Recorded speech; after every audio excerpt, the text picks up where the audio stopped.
Okay. Okay, we're here at Virtual Computer, and they're going to tell us a bit about their product. Can you start off with just plain what is Virtual Computer? Sure. So Virtual Computer is a client-side hypervisor. So the hypervisor executes and lives locally. It doesn't execute on the back end, so there's no server infrastructure. So the hypervisor lives locally, the VMs live locally, and then you're able to go offline, continue your day-to-day operations, disconnected or connected. Okay. And you just told us there is a new version, 4.0. What's new with that? Sure. So in 4.0, if you want, we can kind of walk through the screen here. But in 4.0, we've added a considerable amount of information. So on the 4.0 side of the house, some of the things that we put in place here that are kind of cool and kind of unique are around the policy stuff. We're familiar with 3.0 already. We've played with 3.0. Some of the new enhancements on the 4.0 side are pretty straightforward here. But we'll take a look at some of the bigger ones. Looking at the engine policy, you can now configure all of your hotkeys from a central management station. You can now configure and hide the hypervisor should you choose to, so we don't have to show the hypervisor anymore.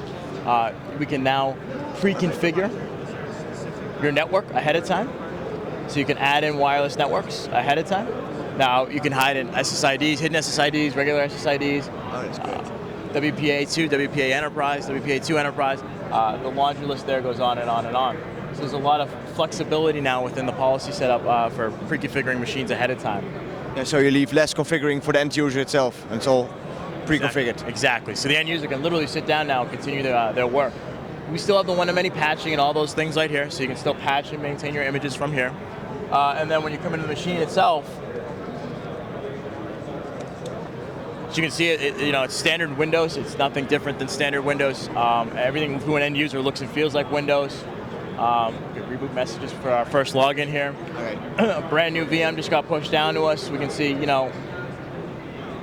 all of our standard stuff. One of the nice new features here that a lot of people are talking about, you can now configure your wireless networking inside of the guest without going into the hypervisor. So the end user doesn't have to leave the guest to configure their wireless or wired networking anymore, which is nice.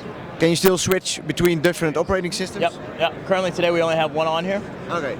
We have one downloading right now in the background. So shortly we will have two and we can switch between them. So there's also a pretty easy way to migrate from, in this example, from XP to 7 and then from 7 to 8. Yep. One of the nice features about that on the migration side is, how you do a migration today? You have XP installed and then you have to destructively tear it down, install Windows 7 and start over again.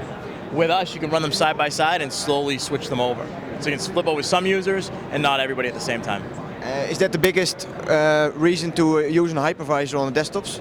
The biggest reason I see is about PC management. So it's about patch management, it's about controlling the endpoint, making this endpoint look the same as every endpoint in the environment and being able to effectively manage that. Okay. And you also had